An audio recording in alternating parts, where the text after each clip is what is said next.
मनमोहन सिंह जी की सरकार ने कहा था कि संपत्ति पर पहला अधिकार मुसलमानों का है। पूर्व प्रधानमंत्री मनमोहन सिंह ने क्या कभी कहा था कि देश के संसाधनों पर एक ही समुदाय का हक है? हमने तथ्य जांचे तो ये दावा गलत लगा। Our collective priorities are clear: agriculture, irrigation and water resources, health, education, critical investment in rural infrastructure, and the essential public investment needs of general infrastructure, along with programs for the uplift of scheduled castes, scheduled tribes, other backward classes, minorities, and women and children. दोस्तों नमस्कार। मोदी जी ने जब से ये बयान दिया है कि पिछली सरकारों में बयान देते थे लोग, ये कहते थे कि देश के संसाधनों पर पहला अधिकार जो है वो अल्पसंख्यकों का है, मुसलमानों का है। और उसके बाद जब से ये मोदी जी का ये छोटा सा एक क्लिप करीब 1 मिनट का है जो वायरल हो रहा है बहुत तेजी के साथ सभी सोशल मीडिया प्लेटफॉर्म पर, तो एक बड़ी चर्चा ये निकल करके आ गई कि क्या मोदी जी मुसलमानों के दुश्मन, एंटी मुस्लिम हैं। तो बहुत सारे लोग, कोई कह रहा है ये कर देंगे, वो कर देंगे, मतलब कई प्रकार के ऐसे बहुत से ऊट पटांग टाइप की चीज़ें सोशल मीडिया पे लगातार वायरल हो रही हैं कल परसों से। तो अगर आप देखेंगे तो मुझे नहीं लगता है कि मोदी जी इतना ज़्यादा, मतलब जिस तरीके से दिखाया जा रहा है कि भाई मोदी जी एकदम दुश्मन है और ये कर देंगे, वो भगा देंगे, फलाना कर देंगे, तो ऐसा लगता नहीं है। रीज़न ये है कि लगभग 10 साल हो गए उनकी सरकार है, लगभग क्या 10 साल पूरे हो गए उनकी सरकार को।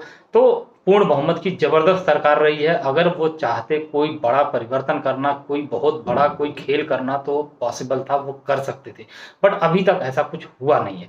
तो अब बीजेपी का, मुझे जहां तक लगता है कि बीजेपी का कुछ एजेंडा ऐसा है, उनका जो मुद्दा होता है इलेक्शन के लिए वो कुछ ऐसा है, या उनकी जो एक विचारधारा है वो कुछ हिंदुत्व पर आधारित है। और उस वजह से कहीं ना कहीं इस इलेक्शन में अगर देखा जाए तो इनके जो बयान हैं वो उसी वजह से आ रहे हैं, क्योंकि ये सारे जो मुद्दे पहले तो वो अपना बताते थे कि भाई मंदिर बनाएंगे और कई सारी चीजें वो गिनाया करते थे। तो इस समय अगर देखा जाए तो वो सारे मुद्दे जो है, राम मंदिर का मुद्दा हो चाहे और कई सारे ऐसे धार्मिक मुद्दे थे, वो सारे मुद्दे कहीं ना कहीं डाउनग्रेड हो गए बहुत ही तेजी के साथ। 22 जनवरी को जब राम मंदिर का उद्घाटन हुआ था, जिस तरीके से प्राण प्रतिष्ठा हुई थी, तो ऐसा लग रहा था कि ये मुद्दा पूरी तरीके से छा जाएगा, लेकिन ऐसा कुछ हो नहीं पाया। और इस समय फर्स्ट फेज का इलेक्शन जब हुआ तो उस समय अगर देखा जाए तो करीब करीब 50-50 के आसपास स्थिति बन गई इंडिया अलायंस और इंडिया अलायंस के आसपास, दोनों के बीच में। इन सारे मुद्दों के डाउन हो जाने की वजह से बीजेपी कहीं ना कहीं बैकफुट पर आ चुकी है। जिस तरीके से उनकी स्थितियां हैं, यानी जो माहौल बनना चाहिए था बीजेपी के फेवर में वो बन नहीं पाया है, तो उस हिसाब से कहीं ना कहीं इस तरीके की बयानबाजियां की जा रही हैं। हालांकि वो देश के प्रधानमंत्री हैं, उन्हें तो ऐसा कोई बयान नहीं देना चाहिए।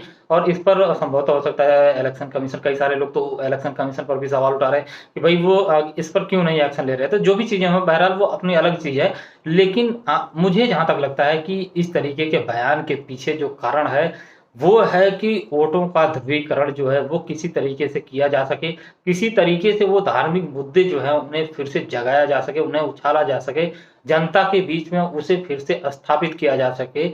और ये जो रोजगार के, ये महंगाई के, ये सारे जो बड़े मुद्दे इस समय उभरने लगे थे, जिसके आधार पर विपक्ष का जो अलायंस है उसको अच्छी खासी बढ़त मिलती हुई नजर आ रही है, तो उसको कहीं ना कहीं पीछे किया जा सके, बस इतना सही है।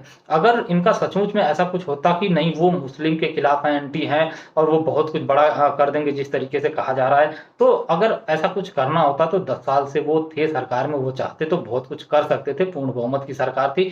तो मुझे लगता है कि ये एक पॉलिटिकल स्टंट है, बस जनता के बीच में एक भ्रम फैलाने के लिए हो या वोटों का ध्रुवीकरण करने के लिए हो, जो भी इसके पीछे मंशा हो, लेकिन मुझे इसमें सच्चाई नजर नहीं आती जिस तरीके की है। अच्छा, इसमें एक चीज और है कि ऐसा कोई बयान अगर कोई पार्टी देती है तो जो उसके विपक्ष में होते हैं वो लोग उसे कुछ और बढ़ा चढ़ा कर के भी जो है वो पेश करने लगते हैं। इस तरीके से वो हल्ला मचाना शुरू कर देते हैं कि भाई बहुत कुछ बड़ा होने वाला है और ऐसा हो जाएगा वैसा हो जाएगा। तो ये जो डर का बिजनेस है, डर का जो एक जो डर की राजनीति है, जो कि भाई ये आ गए तो ऐसा हो जाएगा, वो आ गए तो वैसा हो जाएगा, वो कह रहे हैं कि भाई ये आ जाएंगे तो ये सारे संसाधनों को ऐसे कर देंगे, उनको दे देंगे, फलाना को दे देंगे।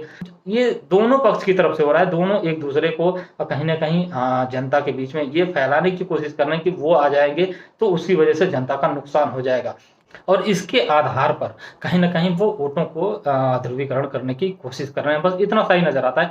बहरहाल इसमें बहुत सारी और संभावनाएं और कई सारी ऐसी चीजें होती है जो थोड़े समय के बाद में पता चलती हैं, या उसके पीछे क्या कारण है क्या नहीं कारण है स्पष्ट तो कहा नहीं जा सकता। इस पे आपके क्या विचार, यानी आप क्या सोचते हैं इसके बारे में, कमेंट सेक्शन में हमें जरूर बताइएगा। हम आपसे मिलेंगे किसी और चर्चा में, तब तक के लिए नमस्कार।